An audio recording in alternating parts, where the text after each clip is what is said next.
السلام علیکم حضرات۔ اعوذ باللہ السمیع العلیم من الشیطان الرجیم، بسم اللہ الرحمن الرحیم۔ الحمد للہ رب العالمین، والصلاة والسلام علی اشرف الانبیاء والمرسلین واہل بیتہ الطیبین الطاہرین المعصومین۔ اما بعد فقد قال اللہ تبارک و تعالی فی کتاب المبین وهو اصدق الصادقین۔ اعوذ باللہ من الشیطان الرجیم، بسم اللہ الرحمن الرحیم۔ یا ایہا الذین آمنوا اتقوا اللہ حق تقاتہ ولا تموتن الا وانتم مسلمون واعتصموا بحبل اللہ جميعا ولا تفرقوا۔ صلوات پڑھے محمد و آل محمد۔ اللہم صلی علی محمد و آل محمد وعجل فرجہ۔ خالق کائنات اور مالک موجودات کے فرمان واجب الاحترام کا ترجمہ اور حاصل مطلب یہ ہے، اے ایمان کے دعوے دارو، اللہ سے اس طرح ڈرو جس طرح ڈرنے کا حق ہے، اور اس وقت تک موت کی آغوش میں مت جاؤ جب تک پہلے صحیح معنوں میں سچے سچے مسلمان نہ بن جاؤ، اور پھر اللہ کی دین والی رسی کو مضبوطی سے تھام لو اور آپس میں تفرقہ بازی اور اختلاف سازی نہ کرو۔ صلوات پڑھیں محمد و آل محمد۔ اللہم صلی علی محمد و آل محمد وعجل فرجہم۔ میرے عزیزو، دوستو اور بزرگوں، جو حضرات روزانہ تشریف لا رہے ہیں ان کو پتہ ہوگا کہ میں نے پہلے دن یہ اعلان کیا تھا، اظہار کیا تھا کہ ہمارا دین اسلام وہ دین ہے جو خالق کائنات کا پسندیدہ دین ہے، اس کی بارگاہ میں قابل قبول دین ہے، دین و دنیا کی کامیابیوں اور کامرانیوں کا ضامن دین ہے، اور خالق کائنات کی خوشنودی حاصل کرنے کا پروانہ اور اللہ کی ناراضگی سے بچنے کا واحد ذریعہ ہے۔ اور اس دین اسلام کے بارے میں خالق فرماتا ہے، جب تک پہلے صحیح معنوں میں مسلمان نہ بن جاؤ اس وقت تک موت کی آغوش میں نہ جاؤ۔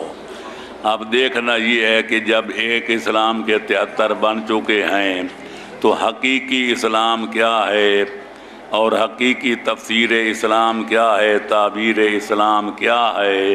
تو میں نے عرض کیا تھا کہ اس کا ذریعہ، اس کا وسیلہ، اس کا طریقہ سوائے آل محمد کے دروازے پہ دستک دینے کے سوا کوئی اور نہیں ہے۔ اہل البیت ادریٰ بما فی البیت، گھر والے بہتر جانتے ہیں کہ گھر میں کیا ہے۔ شبلی نعمانی نے اپنی کتاب سیرت النبی میں سورت النعمان میں اپنے امام اعظم کے حالات میں کتاب لکھی ہے، اس میں لکھتے ہیں کہ حضرت امام اعظم نے جو کچھ حاصل کیا وہ آل محمد کے چھٹے امام سے، ان کی صحبت کا فیض تھا کہ وہ امام اعظم بنے۔ پھر وہاں ایک اپنے عالم کا ابن تیمیہ حرانی کا قول لکھتے ہیں جس نے کہا تھا کہ حضرت امام اعظم نے حضرت امام جعفر صادق سے کچھ نہیں پڑھا۔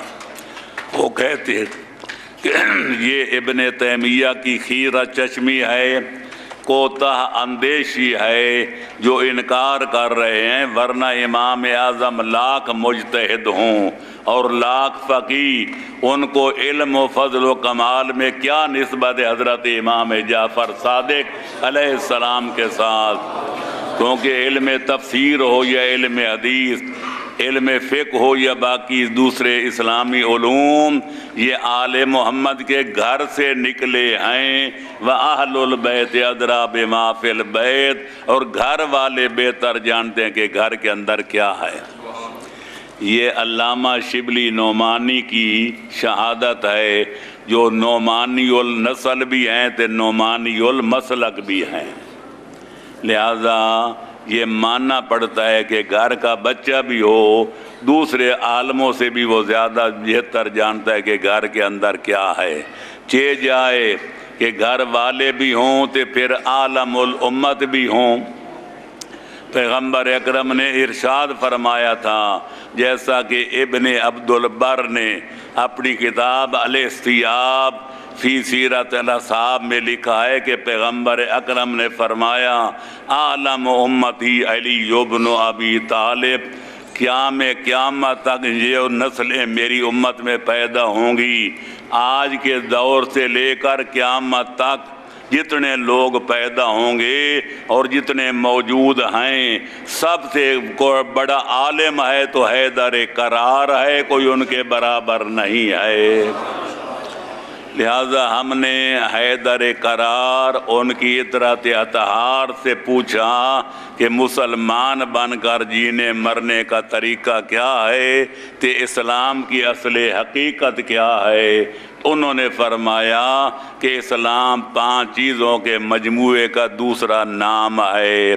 پہلی چیز آدمی کا عقیدہ صحیح ہو، دوسری چیز کہ آدمی کا عمل صحیح ہو، تیسری چیز یہ ہے کہ آدمی کا لوگوں سے معاملہ صحیح ہو، چوتھی یہ ہے کہ آدمی کا اخلاق صحیح ہو، اور 5واں جزو اسلام یہ ہے کہ آدمی کی معیشت روٹی صحیح ہو۔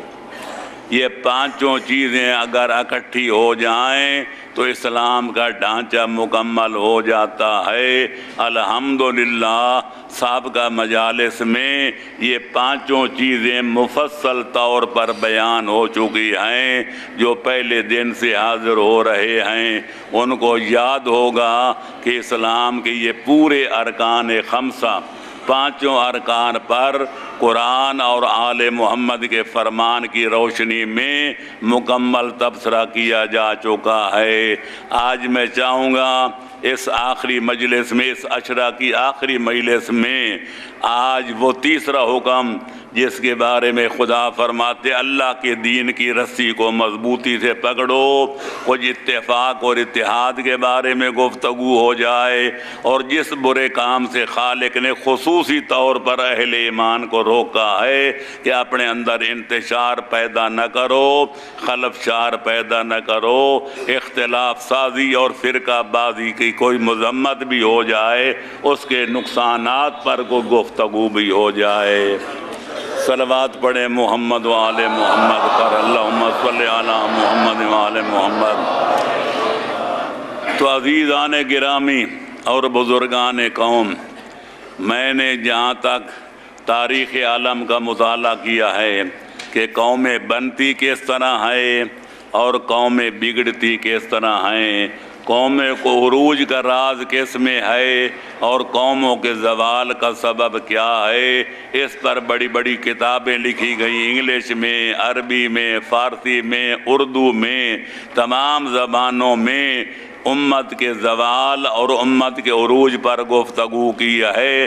لیکن میں اتنا عرض کروں گا، اس وقت یہ تفصیل میں جانے کا وقت نہیں۔ جتنے اسباب قوموں کی ترقی کے محققین نے گنوائے ہیں، جتنے قوموں کے زوال کے اسباب محققین نے گنوائے ہیں، تمام اسباب کو اکٹھا کیا جائے، ترقی کے اسباب اس وقت تک مکمل نہیں ہوتے جب تک اتحاد کو شامل نہ کیا جائے، اور کسی قوم کے زوال اور فنا ہونے کے اسباب اس وقت تک مکمل نہیں ہوتے جب تک انتشار کو شامل نہ کیا جائے۔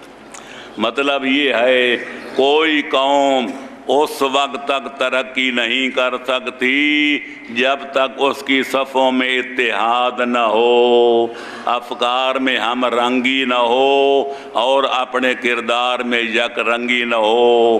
کسی کا منہ ہو مشرق کی طرف، کسی کا منہ ہو مغرب کی طرف، کسی کا جنوب کی طرف، کسی کا شمال طرف، اور وہ کہے یہ غلط ہے دے وہ کہے یہ غلط ہے دے یہ کہے وہ غلط ہے، اس قوم کی تباہی مقدر ہو چکی ہے۔ صلوات پڑھیں محمد و آل محمد پر۔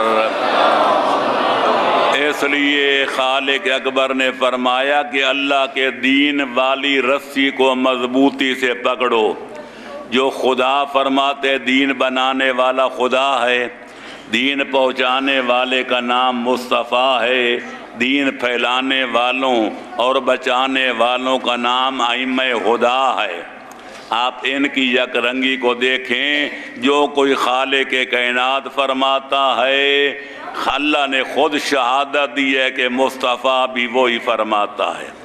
وَمَا يَنْطِقُ عَنِ الْهَوَىٰ إِنْ هُوَ إِلَّا وَحْيٌ يُوحَىٰ، جب تک پیغمبر اللہ کی وحی کا مطالعہ نہیں کرتا اس وقت تک منہ کھولتا ہی نہیں ہے، زبان اقدس سے کچھ بولتا ہی نہیں ہے۔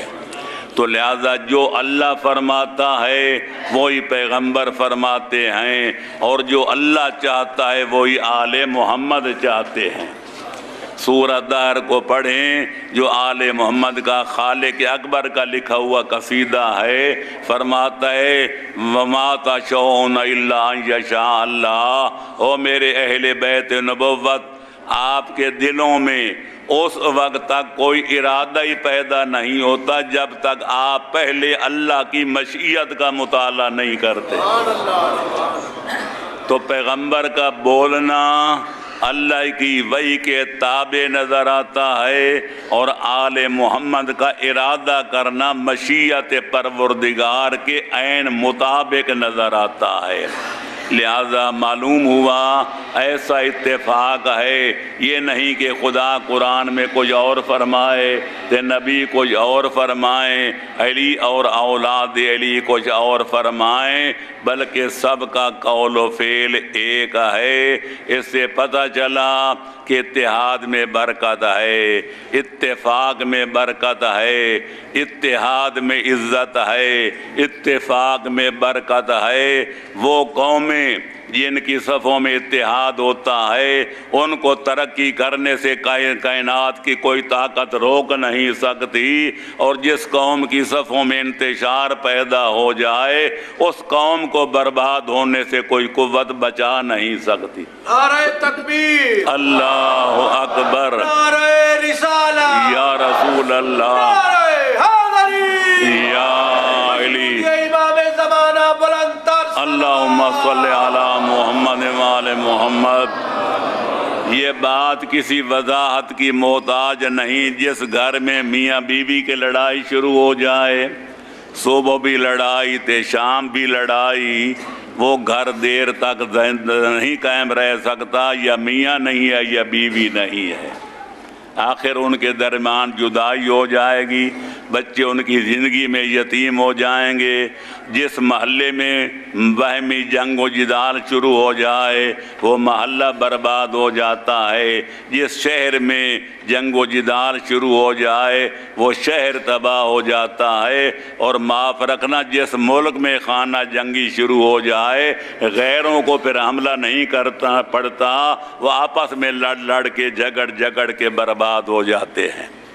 اس بنا پر اقبال نے کہا تھا تجھ کو بتاؤں میں تقدیر امم کیا ہے، شمشیر و سنا اول اور چنگ و رباب آخر، آؤ میں تمہیں بتاؤں کہ قومیں بنتی کس طرح ہیں اور قومیں بگڑتی کس طرح ہیں، قومیں ترقی کس طرح کرتی ہیں اور قومیں زوال پذیر کس طرح ہوتی ہیں۔ وہ کہتے ہیں جس قوم کے اندر علم پیدا ہو جائے، قوت عمل بیدار ہو جائے اور صفوں میں اتحاد پیدا ہو جائے، اس قوم کو ترقی کرنے سے کوئی روک نہیں سکتا۔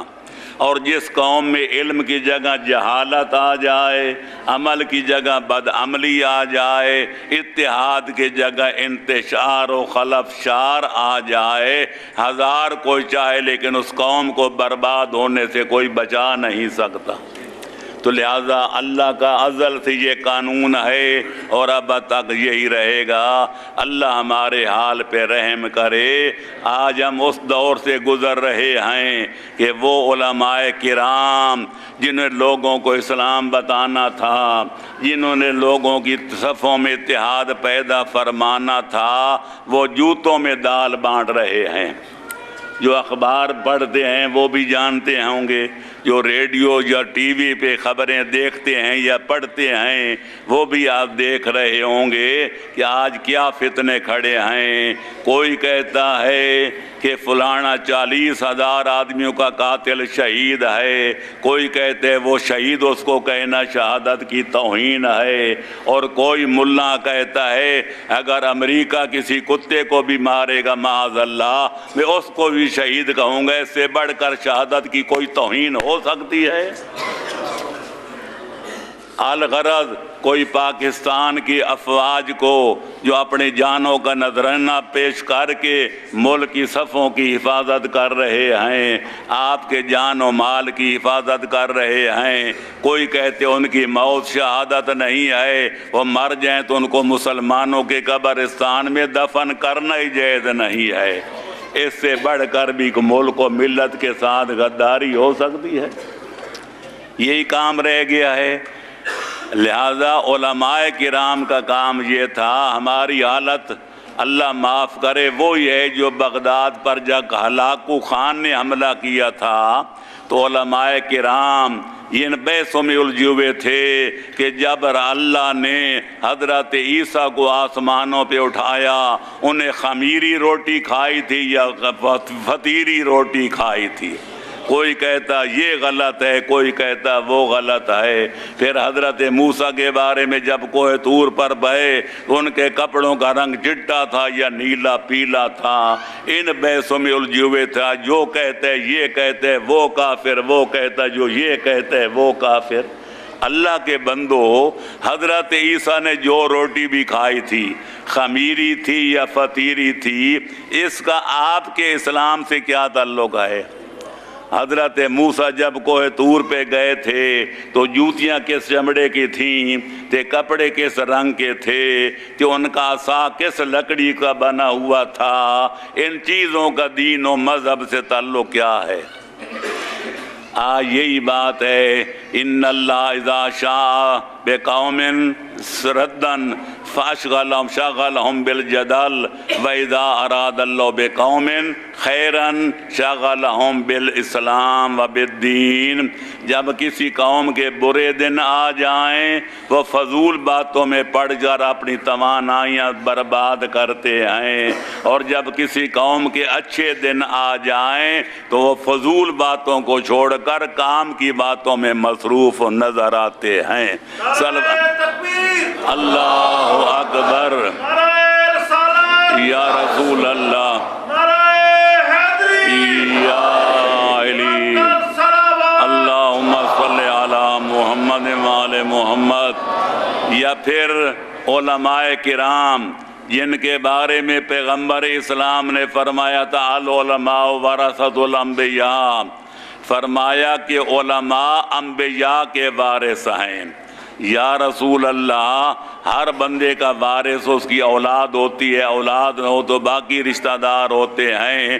فرماؤ کہ یہ علماء انبیاء کے وارث کس طرح ہیں؟ فرمایا یہ ان کے علم و عمل کے وارث ہیں۔ ان کے مال اور زر کا کوئی اگر چھوڑ جائیں تو ان کے قرابت دار وارث ہوتے ہیں، لیکن جو علم و عمل چھوڑ جائیں اس کے وارث علماء کرام ہوتے ہیں۔ اب چاہیے تو یہ تھا، نبیوں کا کام ہے کافروں کو مسلمان بنانا، بے ایمانوں کو مومن بنانا، بد عملوں کو نیکوکار بنانا، لڑنے والوں کے درمیان صلح کرانا، ان کو آپس میں منانا اور بٹھانا۔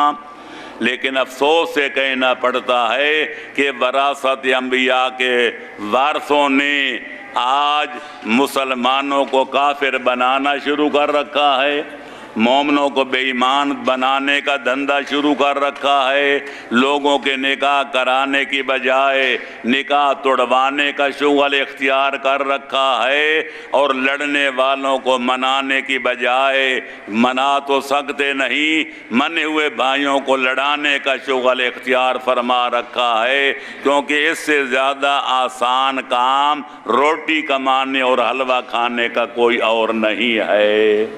صلوات پڑھو محمد و آل محمد پر۔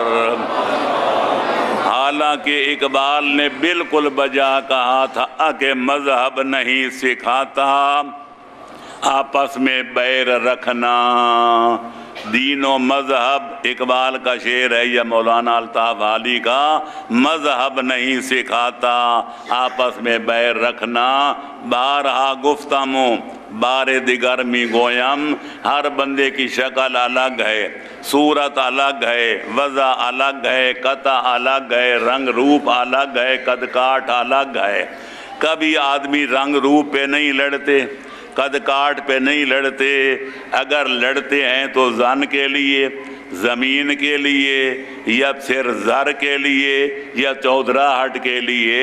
تو دین و مذہب جب ہر چیز مختلف ہے تو پھر ماننا پڑتا ہے کہ خالق نے جہاں شکلیں الگ بنائی ہیں، عقلیں بھی الگ الگ بنائی ہیں۔ ہر بندے کی شکل الگ، اس کی عقل الگ، لہذا جب عقل الگ ہے تو عقل کی سوچ کا زاویہ بھی الگ، اس کی اپروچ بھی الگ، اس کا کاروبار بھی الگ۔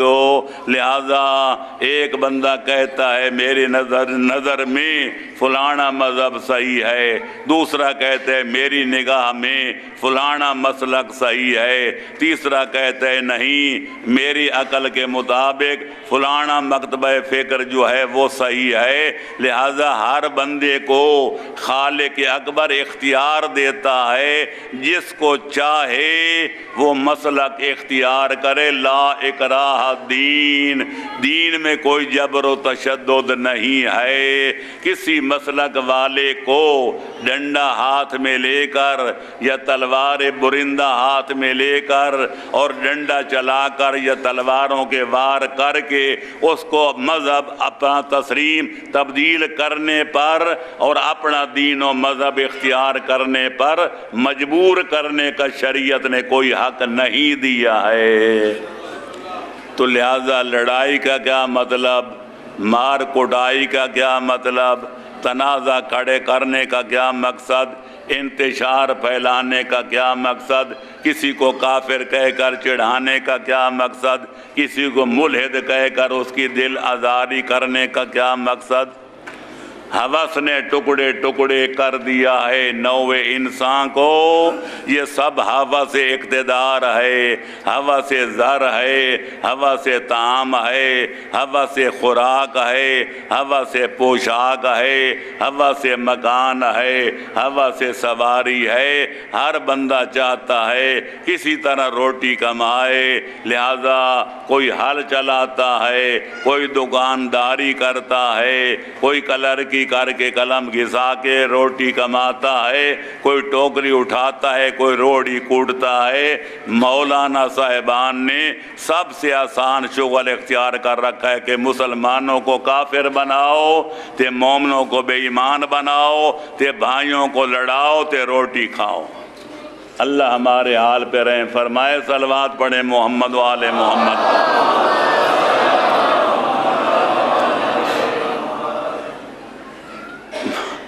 آج میں نے جنگ میں مجلس جو پڑھی اس میں ایک جملہ میں نے کہا تھا، اور یہ روایت سکہ ہے، میں اب اس کا نام لینا نہ میرا منصب ہے نہ مجلس کے اندر یہ تقاضا ہے کہ ایسے لوگوں کا نام بھی لیا جائے یا ان کے کام کا تذکرہ کیا جائے، یعنی ایسے لوگ تاجر خون حسین پیدا ہو گئے ہیں جو 1 منٹ کا 1000 لیتے ہیں۔ کہتے ہیں گھنٹہ پڑھاؤ تے 50-60 ہزار روپے کا انتظام کرو۔ اتفاقاً وہ وہی جنگ کی بات ہے جہاں میں نے کی ہے، مجھے سیکا آدمیوں نے بتایا انہیں 60 منٹ کی بجائے 10 منٹ زیادہ پڑھا، تو جب بانیوں نے 60 ہزار دیا تو کہنے لگے میں نے 10 منٹ زیادہ پڑھے، وہ 10,000 بھی لاؤ۔ 70,000 روپیہ ایک مجلس کا جیب میں ڈال کے گئے، کہ سننے والوں کے پلے یہ پڑا کہ ان کو شک پڑ گیا کہ اللہ اللہ ہے یا مولا علی اللہ ہے۔ صلوات پڑھو محمد و آل محمد پر۔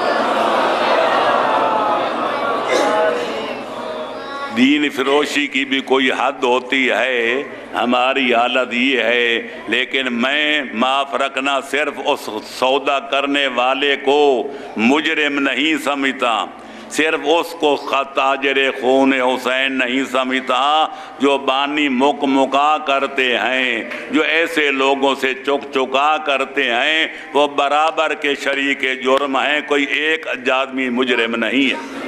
نعرہ تکبیر، اللہ اکبر، نعرہ رسالہ، یا رسول اللہ، نعرہ حیدری، یا علی، یا امام زمانہ، اللہم صلی علی محمد وعلی محمد۔ ایک دفعہ میں کئی سالوں کی بات ہے، ڈیرہ اسماعیل خان میں گیا، وہاں ایک امام باڑا تھا، اس کا متولی کا سید زادہ تھا، پتہ نہیں فوت ہو گیا کہ زندہ ہے، اللہ کرے زندہ ہو۔ اس نے مجھ سے ایک مسئلہ پوچھا، جناب قاسم کی شادی کربلا کے میدان میں ہوئی تھی؟ میں نے کہا بالکل چٹا جھوٹا ہے۔ پہلی بات تو یہ ہے کہ شہزادہ علی جناب قاسم 13 سال کا نابالغ بچہ تھا، اور 13 سال کے بچے کی شادی نہیں کی جاتی، مورخین کا اتفاق۔ دوسری بات یہ ہے کہ سید الشہداء روحی و ارواح العالمین الفدا کی کل 2 شہزادیاں تھیں، ایک جناب فاطمہ جن کو صغرا و کبرا کہتے ہیں، اور دوسری جناب سکینہ۔ جناب فاطمہ صغرا و کبرا کی شادی حضرت امام حسن کے بڑے صاحبزادے حسن مثنی سے کربلا کے واقعہ سے پہلے ہو چکی تھی۔ حسنی سادات کا نسب نامہ وہیں سے چلتا ہے، اور باپ خود کہتے ہیں جناب سکینہ کی عمر چھوٹی تھی۔ پھر یہ تو بتاؤ کہ امام عالی مقام نے بھتیجے کی شادی کی تو کس بیٹی سے کی؟ نمبر 2 اور نمبر 3 یہ ہے، ہم لوگ 2 مہینے تک محرم و سفر میں شادی کرنے کا تصور بھی نہیں کرتے، اور اگر کوئی کرے ہم اس کو دشمن آل محمد کہتے ہیں۔ لیکن اگر امام عالی مقام نے شب عاشوراء اپنی بیٹی اور بھتیجے کی شادی کی ہے تو یہ سنت بن جائے گی۔ وہ شاہ صاحب کو اور تو کوئی بات نہ آئی، کہنے لگے میں متولی ہوں، ہر سال میرے پاس ذاکر بھی آتے ہیں تے مولوی بھی آتے ہیں، تے میں نے راتیں تقسیم کی ہوئی ہیں، آج علم نکالنا ہے، آج جھولا نکالنا ہے، آج جناب شاہ قاسم کی شادی کی مہندی کو جلوس نکالنا ہے۔ کسی مولوی ذاکر نے مجھے روکا تو نہیں، کبھی ٹوکا تو نہیں۔ میں نے کہا شاہ صاحب معاف رکھنا، وہ بک ہو کر آتے ہیں، میں آزاد ہو کر آیا ہوں۔ جو آپ سے سودا کر کے آئے ہیں کہ یہ لیں گے تے وہ لیں گے، وہ آپ کو کیسے ناراض کریں گے؟ کہ میں آزاد خیال آدمی ہوں، میں نے نہ کسی کے ساتھ کبھی مکا کیا ہے تے نہ چکا کیا ہے، کہتا ہوں وہی بات، سمجھتا ہوں جسے حق، نہ یہ ابلہ مسجد ہوں نہ تہذیب کا فرزند۔ یہ الگ بات ہے، اپنے بھی خفا مجھ سے بیگانے بھی ناخوش، میں زہر ہلاہل کو کبھی کہہ نہ سکا کن۔ یا علی، اللہ اکبر، یا رسول اللہ، یا علی، شیعت کی حفاظت کرنے والے ماشاءاللہ، علماء کرام کی صحت و سلامتی کے لیے صلوات۔ اللہم صلی علی محمد وعلی محمد وعجل فرجہم۔ میرے دوستو، عزیزوں اور بزرگوں، اتحاد قائم ہوتے ہیں، اس کے کوئی اسباب ہوتے ہیں، انتشار پیدا ہوتے، اس خلفشار پیدا ہوتے، اس کے بھی کوئی اسباب ہوتے ہیں۔ لہٰذا ہمیں اگر اتحاد پیدا کرنا ہے اپنے ملک میں، اپنے گھروں میں، اپنی قوم میں، اپنی ملت میں، تو پہلے ایک دوسرے کے حقوق کو پہچاننا پڑے گا، پھر ادا کرنا پڑے گا۔ خود غرضی کا عالم یہ ہے کہ کہ ہر بندہ چاہتا ہے میرے حقوق تو دنیا کا ادا کرے لیکن میں آزاد ہوں. ہر بندہ چاہتا ہے میں اگر بچہ پیدا ہو تو لوگ مجھے مبارکبادی آ کر دیں، کوئی میرا نقصان ہو جائے تو آ کر اظہار افسوس کریں، اگر میں محتاج ہوں تو میری مدد کریں. ہر بندہ اپنے بارے میں سوچتا ہے. کبھی یہ بھی سوچا ہے کہ لوگ بھی تم سے یہی توقع رکھتے ہیں؟ جو لوگوں کے دکھ سکھ میں شامل نہیں ہو سکتا، معاف رکھنا مسلمان تو بعد کی بات ہے، وہ ایسا آدمی خود غرض ہے، وہ انسان کہلانے کا روادار نہیں ہے. انسان اس کو کہتے ہیں جس میں انس پایا جائے، جس میں محبت پائی جائے، جس میں بنی نوع انسان کے لیے ہمدردی کے جذبات پائے جائیں. کسی یتیم کو دیکھے تو اس کے سر پر ہاتھ پھیرے، اگر اس کو پڑھائے لکھائے، اگر اس کے پاس پیسہ نہیں اس کو کتابیں لے کر دے، اس کی فیس ادا کرے، اور وہاں تک اس کی خدمت کرے جب تک وہ اپنے پاؤں پہ کھڑا نہ ہو جائے اور ماں کا سہارا نہ بن جائے. کسی اور دیکھے، بیمار کو دیکھے جو ایڑیاں رگڑ رہا ہے، اس کے بعد ڈاکٹر کی فیس ادا کرنے کی بھی رقم نہیں ہے، دوائی تو کب خریدے گا، اس کا مقدر ہے ایڑیاں رگڑ رگڑ کے مر جانا. اس کا جا کر معالجہ کرائے، اس کی دوا خرید کے پلائے، اور اس وقت تک اس کی نگہداشت کرے جب تک وہ جام صحت نہ پی لے. اگر کسی اور مصیبت زدہ عورت کو دیکھے، بیوہ عورت ہے جس کے کھانے پینے والے بچے تو ہیں پر کمانے والا کوئی نہیں ہے، تو ان کے گھر دانے بھی بھیجے، کپڑے بھی بھیجے، ضروریات زندگی بھی بھیجے. اور کوئی اندھا لولا لنگڑا ہے، اپاہج ہے، کمانے کے لائق نہیں، اس کی خبرداری بھی کرے، اس کی نگہداری بھی کرے تاکہ وہ اپنے پاؤں پر کھڑا ہو جائے. اس کا نام انسانیت ہے، اس کا نام اسلام ہے، اور اس کا نام ایمان ہے، اور اس کا نام اتحاد ہے. صلوات پڑھو محمد و آل محمد پر. قرآن کہتے ہیں من احیا نفسا فقد احیا الناس جمیعا، جو ایک بندے کی جان بچائے. خالق اکبر فرماتے میری بارگاہ قدرت میں ایسا سمجھا جائے گا جس نے پوری انسانیت کی جان بچائی ہے. ومن قتل نفسا بغیر نفس او فساد فی الارض فکانما قتل الناس جمیعا، جو ایک بے قصور کا خون ناحق بہائے، نہ اس نے کسی کو قتل کیا ہو، نہ اس نے مقتول نے کوئی زمین میں فتنہ و فساد برپا کیا ہو، اگر کوئی کسی بندے کا رشتہ حیات قطع کر دے بلا کسی وجہ کے، بغیر کسی سبب کے، تو فرمایا وہ ایک بندے کا قاتل نہیں، اللہ فرماتے ہیں اسے پوری انسانیت کا قاتل سمجھ کے جہنم کے حوالے کروں گا. اے کاش ہم اپنے پیٹ پر ہاتھ پھیرنے کے بجائے دوسروں کے حقوق کا بھی خیال کریں. دل چاہتا ہے مولا متقیان، امیر مؤمنان، لنگر زمین و آسمان کے خط کے چند جملے آپ کو سنا دوں جو نہج البلاغہ میں موجود ہے. مولا نے اتحاد اسلامی کو برقرار رکھنے کے لیے، دنیا کو جنت کا نمونہ بنانے کے لیے، دنیا سے ہر قسم کا فتنہ و شر ختم فرمانے کے لیے ایک ہمیں فارمولہ دیا ہے. فرماتے ہیں اجعل نفسک میزانا بینک و بین الناس، اے میرے نام لیواؤ اپنی ذات کو ترکڑی بناؤ، ترازو بناؤ، جو کچھ اپنے لیے پسند کرتے ہو اپنے دینی بھائیوں کے لیے وہی چیز پسند کرو. احب لاخیک ما تحب لنفسک واکرہ لاخیک ما تکرہ لنفسک. ہر وہ چیز جو تم اپنی ذات کے لیے پسند کرتے ہو اپنے دینی بھائی کے لیے بھی وہی پسند کرو، اور ہر وہ چیز جو تمہیں اپنی ذات کے لیے پسند نہیں ہے اپنے برادر اسلامی کے لیے بھی پسند نہ کرو۔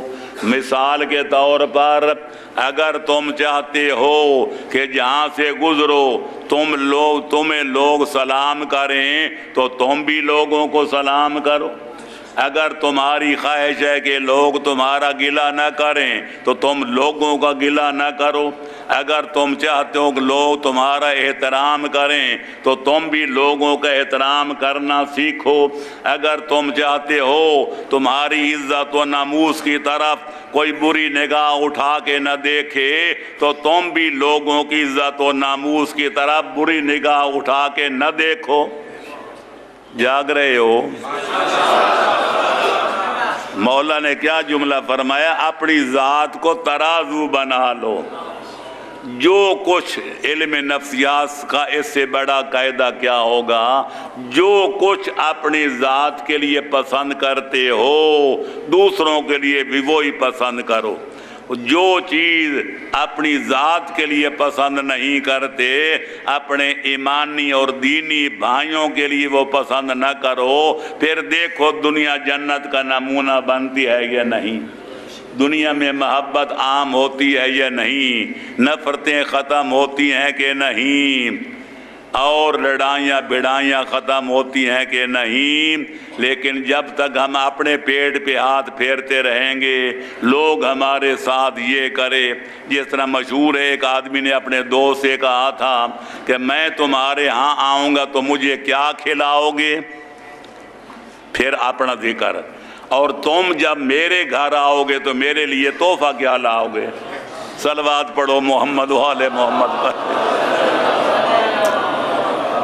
ائمہ تارین کا طریقہ یہ تھا کہ محتاجوں کو پہلے دیکھتے تھے کہ ہمارے شہر میں کتنے محتاج ہیں، کتنے بیوگان ہیں، کتنے معذور ہیں، کتنے اندھے لولے لنگڑے ہیں۔ پھر امام علیہ السلام اپنی جگہ بیٹھ کے انتظار نہیں کرتے تھے کہ وہ یتیم آئیں، بیوگان آئیں، داد و فریاد کریں، ہم ان کی جھولی میں 4 سکے ڈالیں، نہیں، بلکہ پہلے امام معلوم کرتے تھے پھر ان کے گھروں میں جا کر ان کی حاجت روائی کرتے تھے۔ اور خلوص کا یہ عالم تھا کہ ان کے گھر چیزیں پہنچانے کے لیے دن کی بجائے رات کا انتخاب کرتے تھے، اور وہ بھی اندھیری راتوں میں، اور مزید احتیاط کے لیے چہرے انور پر نقاب بھی ڈال لیتے تھے کہ کوئی پہچان نہ سکے کہ پیغمبر اکرم کی امت کے محتاجوں کے گھر ضروریات زندگی پہنچانے والا بزرگوار کون ہے۔ اس کو کہتے ہیں خلوص نیت۔ صلوات پڑھیں محمد و آل محمد پر۔ 300 گھر مدینہ میں ایسے تھے کہ جن کے نان و نفقے کا انتظام سرکار سید الشہداء فرماتے تھے۔ رات جب نماز عشاء سے فارغ ہوتے لوگ اپنے اور اس سے ذرا دیر کے بعد جب لوگ اپنے گھروں میں راحت اور آرام کرنے لگتے امام عالی مقام غریبوں کی ضروریات زندگی اپنے کاندھوں پہ اٹھاتے، نوکروں کو بھی زحمت نہ دیتے، کسی اور کو بھی نہ کہتے، اپنے کاندھوں پر اٹھا کے غریبوں مسکینوں کے گھر، کسی کے گھر آٹا، کسی کے گھر دانا، کسی کے گھر کپڑے، کسی کے گھر گھی، کسی کے گھر نمک، کسی کے گھر مرچ، وہ ضروریات زندگی پہنچاتے تھے۔ اور جب تک امام نے اپنے جد نامدار کا مدینہ نہیں چھوڑا لوگوں کو پتہ نہیں تھا کہ رات کے سمے میں ہمارے گھر ضروریات زندگی پہنچانے والا بزرگوار کون ہے۔ اور یہی طریقہ حضرت امام زین العابدین کا تھا۔ جب امام کربلا روانہ ہوئے اور لوگوں کے گھر ضروریات زندگی نہ پہنچی، تب پتہ چلا کہ یہ ساری کارروائی جو رات کے سمے میں کرتے تھے سید الشہداء تھے۔ امام عالی مقام جب زندان شام سے آزاد ہو کر آئے، پھر اپنے بابے کی سنت کو زندہ کیا، اور جب تک امام زین العابدین کا جنازہ نہیں اٹھا اس وقت تک لوگوں کو پتہ نہ چلا کہ ہمارے گھروں میں ضروریات زندگی مہیا کرنے والا کون بزرگوار ہے۔ خلوص کا یہ عالم، ہمدردی عالم کا یہ عالم۔ میں ایک دفعہ حضرت امام موسیٰ کاظم علیہ السلام کی خدمت میں، اللہم صلی علی محمد، ایک آدمی کوفے کا کوئی خمس کی رقم لے کر گیا، کہنے لگے مولا یہ حق سادات ہے اور آپ کا حق امام بھی اس میں شامل ہے۔ اس کو پتا تھا کہ امام سارا غریبوں مسکینوں میں سادات میں تقسیم کر دیں گے۔ اس نے کہا مولا میری ایک گزارش ہے اگر آپ سننا پسند کریں۔ امام نے فرمایا بتاؤ کیا کہنا چاہتے ہو؟ اس نے عرض کیا مولا میں اتنا چاہوں گا کہ یہ پیسہ جس کو چاہیں دیں، یتیموں کو دیں، بیوگان کو دیں، سہزادیوں کو دیں، مسکینوں کو دیں، لیکن ایک جوڑا کپڑوں کا اپنے لیے بھی خرید لیں، کیونکہ آپ کے کپڑے بڑے پرانے ہو چکے ہیں، تے پیماند لگے ہوئے ہیں، اس لیے میری گزارش ہے ایک جوڑا کپڑوں کا کم از کم اپنے لیے خرید لیں۔ امام نے فرمایا اچھا میں نے سن لیا ہے، پیسے یہاں رکھو اور مدینے میں جا کر اعلان کرو کہ مسجد نبوی میں سارے فقراء و مساکین آ جائیں۔ تھوڑی دیر میں تل رکھنے کی جگہ نہ بچی، امام نے کسی کو 5، کسی کو 10، کسی کو 100، کسی کو 50، سارے پیسے جب ختم کر دیے تو جب لوگ دعائیں دیتے ہوئے چلے گئے تو اس مومن نے پھر عرض کیا مولا میں نے بھی وہ عرض کیا تھا، آپ نے اپنے لیے 1 روپیہ بھی بچا کے نہ رکھا۔ امام نے تب فرمایا کہ خالق اکبر نے ہمیں عیش و عشرت کرنے کے لیے نہیں پیدا کیا، بلکہ ہمیں پیدا کیا ہے اپنی عبادت کے لیے اور خدمت خلق ادا کرنے کے لیے۔ تو نے اپنا فرض ادا کر دیا، رقم ادا کر دی، میں نے اپنا فرض ادا کر دیا، مستحقوں تک پہنچا دی، میرے کپڑے یہی ٹھیک ہیں جو میں نے زیب بدن کیے ہوئے ہیں۔ کہاں ہم جس کے 15 سوٹ ہوتے ہیں، تے کہاں وہ امام عالی مقام جن کا ایک جوڑا ہے تے وہ بھی پھٹا ہوا ہے۔ حیدر کرار خدا گواہ یہ بیان کرتے شرم آتی ہے، ہمارے کپڑے ایسے ہوتے تو ہم خوشی کے ساتھ بیان کرتے۔ مولا نے جب سنا کہ کچھ لوگ مجھ پر اعتراض کرتے ہیں کہ علی ایسے ہیں تے علی ویسے، مولا نے خطبہ دیا، تمام حاضرین کے سامنے بیان کیا یہ مولا علی بیان کر سکتے تھے، کوئی مائی کا لال نہیں بیان کر سکتا۔ فرماتے ہیں لوگوں نے پیغمبر اسلام کے بعد اپنا دین بدل دیا، اسلام بدل دیا، ایمان بدل دیا، حالات بدل دیے، لیکن جو پیغمبر کی وفات کے وقت میرے بدن پر کپڑے تھے میں نے آج تک وہ کپڑے بھی نہیں بدلے۔ یا علی فرمایا کوفے والو، یہ مولا علی فرما سکتے ہیں، کوئی مائی کا لال نہیں کہہ سکتا۔ کوفے والو جب میں مدینہ چھوڑ کے یہاں آپ کے کوفے میں آیا تھا، ایک میرے بدن پر یہی کرتا تھا، یہی کپڑے تھے، دوسرا میرے ساتھ مولا نے فرمایا ایک غلام تھا جس کا نام کمبر ہے، ایک بستر تھا، 2-4 چیزوں کے نام گنوایا۔ اگر میں زندہ رہا اور تمہارے کوفے کو چھوڑ کے پھر مدینے گیا، جو کچھ لایا تھا اگر اس سے زیادہ لے کر جاؤں تو کہنا علی نے ہماری امانت میں خیانت کی ہے۔ اللہ اکبر، یا رسول اللہ، یا علی، اللہم صلی علی محمد وآل محمد۔ لیکن کپڑے بھی وہی ہوں، ساز و سامان بھی وہی ہو تو پھر کہنا، اقرار کرنا علی نے بیت المال کے خرچ کرنے میں کوئی بددیانتی نہیں کی ہے۔ سگا بھائی جناب امیر سے 10 سال بڑا جناب عقیل ابن ابو طالب، جناب نے ایک دفعہ حضرت امیر المومنین کی دعوت کی۔ جب روٹی کھا چکے تو انہوں نے درخواست تھما دی، بھائی جان جی میرے بال بچے زیادہ ہیں اور آپ جو ہمیں مشاہرہ دیتے ہیں، شہریہ دیتے ہیں، وظیفہ دیتے ہیں بیت المال سے، وہ میری ضروریات کے لیے تھوڑا ہے، ذرا وظیفہ بڑھا دیں۔ جناب امیر نے پہلی جرہ یہ کی کہ اگر تمہارا گزارا نہیں چلتا تھا تو میری دعوت کیسے کی؟ عرض کرنے لگے جناب کوئی پیسہ 2 پیسے بچاتا رہا، جب 4 پیسے اکٹھے ہو گئے تو آپ کی دعوت کر دی۔ مولا نے فرمایا اس کا مطلب یہ ہے کہ تم تھوڑا سا بچا سکتے ہو، اس کا مطلب یہ ہوا کہ تمہاری تنخواہ گھٹانی چاہیے بڑھانے کی بجائے۔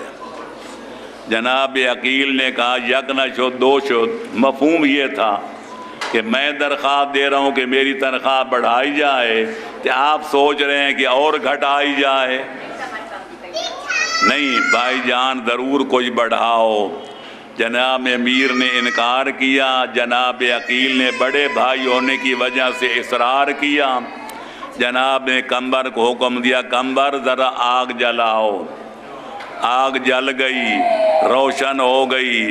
مولا نے فرمایا لوہے کی ایک میخ لاؤ، سلاخ لاؤ۔ وہ لوہے کی سلاخ بھی آ گئی۔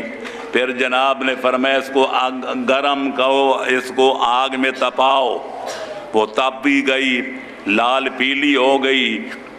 مولا نے کسی طرح پکڑی اور جناب عقیل سے کہا بھائی جان ذرا ہاتھ تو بڑھاؤ۔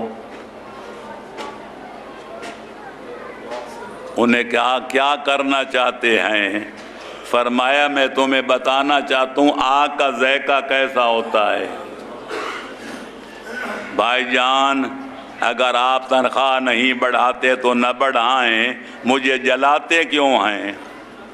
تب جناب امیر المومنین نے پورے جذبہ امامت اور جوش ولایت کے ساتھ کہا اے عقیل اگر تو دنیا کی آگ کا مزہ نہیں چکھ سکتے تو تم چاہتے ہو تمہارا بھائی مسلمانوں کے خزانے میں بددیانتی کر کے جہنم کی آگ کا ذائقہ چکھے؟ یا علی۔ جناب عقیل مایوس ہو کے واپس چلے گئے۔ مولا متقیان نے ایک آنا بھی اس کا لوگوں سے نہیں بڑھایا۔ فرمایا جو دوسروں کو دوں گا وہی اپنوں کو دوں گا، میرے نزدیک کنبہ پروری اور جنبہ داری کرنے کی کوئی گنجائش نہیں ہے۔ تو یہی عرض کرتا جاؤں یہی مولا قسیم الجنت والنار ہیں، تے جنت کا ٹکٹ اسی مولا علی سے لینا ہے۔ لہذا ہم بے شک کہتے رہیں یا علی ہم تو تیرے ہیں، پر مولا اپنے معیار پہ پرکھیں گے کہ جنت میں جانے کا حقدار کون ہے، تے جہنم میں گلنے سڑنے کا سزاوار کون ہے۔ صلوات اللہم صلی علی محمد وآل محمد۔ لہذا میرے دوستو پھر انشاءاللہ کبھی میرے دل چاہتے پورا اشرا حقوق الناس پہ پڑھا جائے کہ اللہ نے بندوں پر کیا حق ادا واجب قرار دیے ہیں۔ سارا دین حقوق سے بھرا پڑا ہے، اللہ کے حق بندوں پر اور بندوں کے حق اللہ پر، نبی کے حق امت پر، امت کے حق اپنے نبی پر، امام کا حق اپنے غلاموں پر، غلاموں کا حق اپنے اماموں پر، ماں باپ کا حق اولاد پر، اولاد کا حق ماں باپ پر، شوہر کا حق اپنی بیوی پر، پھر بیوی کا حق اپنے شوہر پر، استاد کا حق شاگردوں پر، شاگردوں کا حق اپنے استاد پر، برادری کا حق برادری والوں پر، پھر برادری والوں کا حق اپنی برادری والوں پر، پڑوسیوں کا حق پڑوسیوں پر، پڑوسیوں کا حق پھر ان پڑوسیوں پر۔ میں کیا عرض کروں، دوستوں کا حق دوستوں پر دے، دشمنوں کا حق دشمنوں پر، لہذا سارے حقوق ایک جب ماشاءاللہ اتنا طویل سلسلہ ہے۔ اللہ ہمیں سمجھنے کی بھی توفیق عطا فرمائے، ادا کرنے بھی توفیق عطا فرمائے۔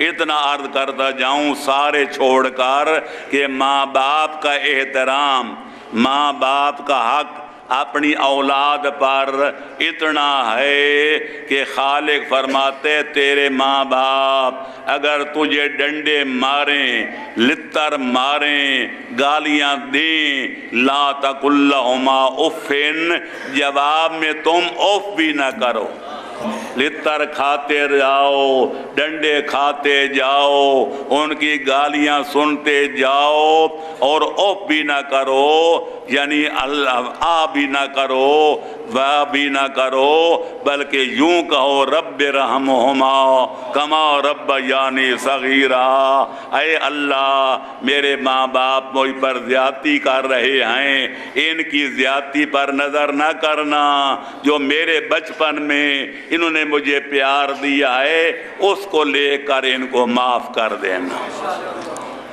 لہذا اگر خدا نہ خواستہ ماں باپ گناہگار بھی ہوں، بدکار بھی ہوں، تو بھی اولاد کا فرض ان کی خدمت کرے۔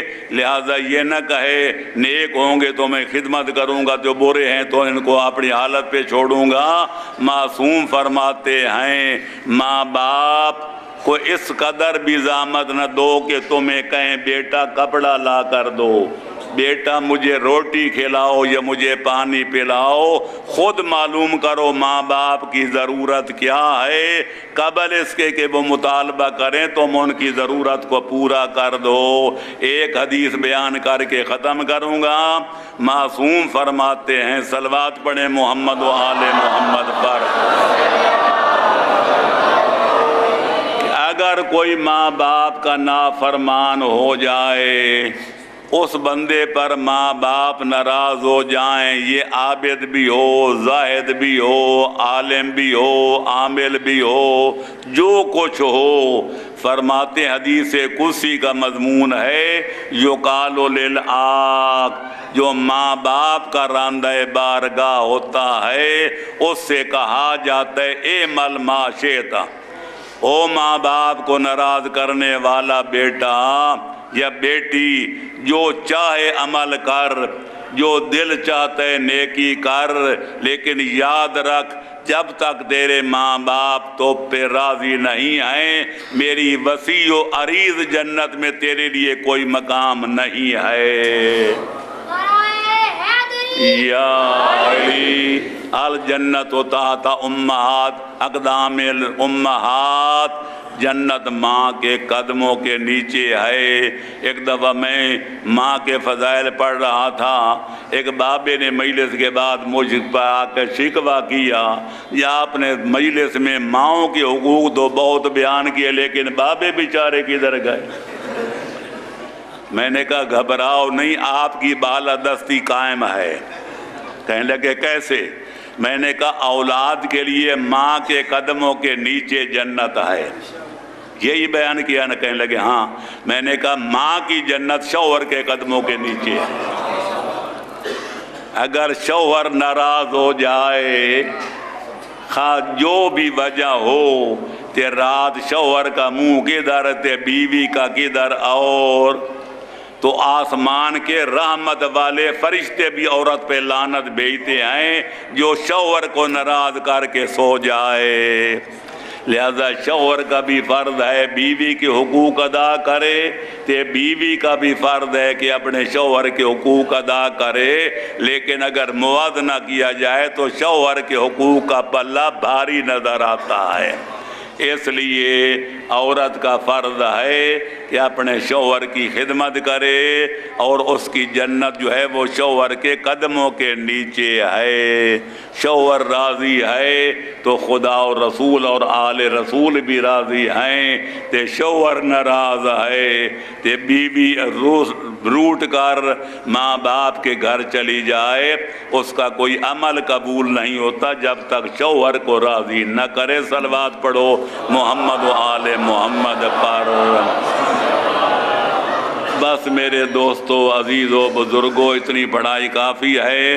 اب مغرب کا ٹائم ہونے والا ہے اور دل چاہتا ہے کہ سید الشہداء کی شہادت پڑھی جائے، لیکن وقت تھوڑا ہے تے شہادت بہت بڑی طویل و عریض ہے۔ عصر کا وقت ہو گیا۔